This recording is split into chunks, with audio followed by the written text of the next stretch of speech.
Okay.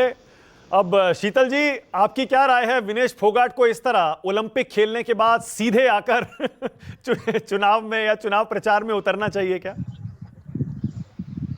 पता नहीं वो चुनाव प्रचार में जाएंगी कि एक राजनीतिक पार्टी के सज्जन जो संघ मतलब कुश्ती फेडरेशन में भी रहे हैं वो गए हैं। जैसा अभी कांग्रेस के सज्जन ने स्पष्टीकरण दिया, मैं उसको उनकी बात को वैसे का वैसा लेना चाहता हूं, क्योंकि विनेश फोगाट पता नहीं अपने करियर में क्या करना चाहेंगी, और हम लोग अगर स्पेकुलेट कर लें कि वो चुनाव ही लड़ने वाली हैं तो ठीक नहीं होगा उनके साथ। मैं हरियाणा पर थोड़ा सा बोलूंगा।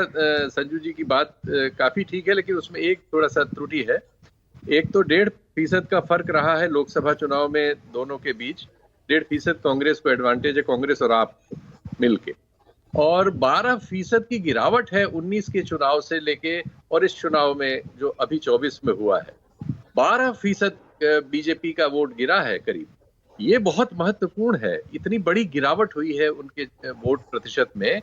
इससे निश्चित तौर पर एक एडवांटेज कांग्रेस को, जो जिसके पास 0 सीट थी पहले 19 में, और फिर 5 सीटें भी आ गई और मत प्रतिशत में भी वो बढ़ गए।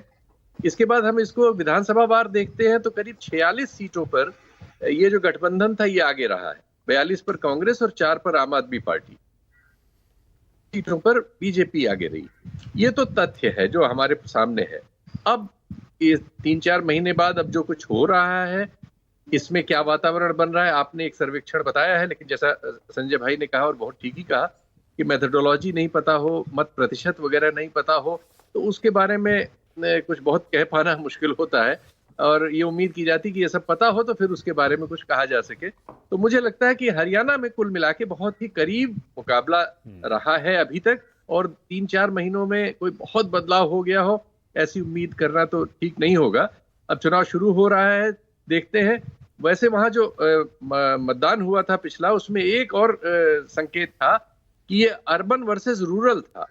अर्बन इलाकों में बीजेपी को ज्यादा वोट मिला था और रूरल इलाकों में कांग्रेस और उस गठबंधन को ज्यादा मिला था। तो ये डिवाइड भी देखेंगे कितना काम करेगा, और इसमें विनेश फोगाट की जो भूमिका है, अगर उनकी कोई भूमिका होती है, वो जरा उसमें तब मैटर करेगी। लेकिन मुझे लगता है कि अभी विनेश जी को थोड़ा मौका देना चाहिए कि उनकी असल में क्या उनके मन में है और क्या वो करना चाहते हैं? अपना करियर कुश्ती में ही रखना चाहती है या राजनीति में आना चाहती है।